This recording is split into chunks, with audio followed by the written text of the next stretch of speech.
Basta ako huwag isipin yung problem tapos pray always. Yan naman yung tama. Siguro yung siguro mas tama yung huwag mong dibdibin yung problem.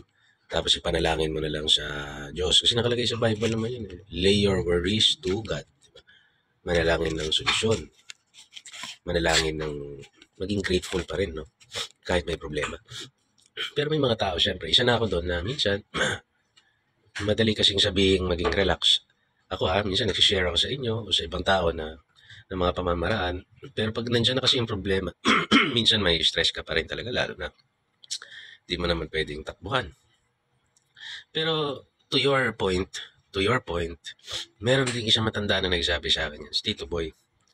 Tito Boy is already 80 plus years old, nakakapagluto pa, nakakapaglakad pa mag-isa, hindi niya kailangan ng alalay. Tumatae mag-isa. Tapos natutuwa ako sa kanya kasi sabi ko, anong sikreto mo, Tito Boy, na mahaba yung buhay mo, tapos 80 ka na, hindi mo pa kailangan ng aalalay sa'yo. Sabi niya sa akin, huwag ka mag-isip. Yung sinasabi mo. Huwag ka mag-isip.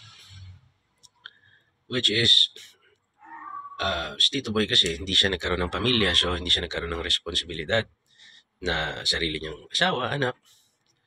Happy-go-lucky lang siya. Hindi siya nagkaroon ng career na mape-pressure siya. So, yung later years niya, sinusuportahan na lang siya ng father ko and sa side ng mga kapatid niya. Pero naisip ko, hindi masyadong gamit yung utak nito. Hindi masyadong stress, hindi masyadong...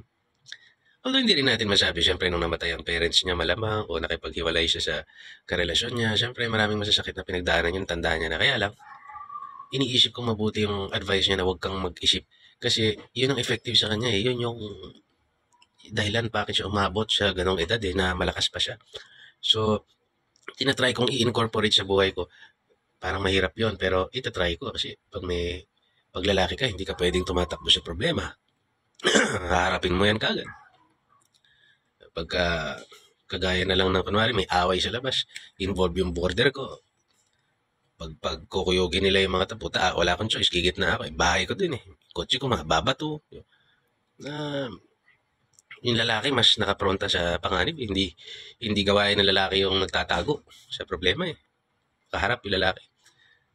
Kaya lang, paano ko i-incorporate yun doon siya? Huwag kang mag-isip. O siguro yung mas tama, yung huwag kong damdamin. Ganun.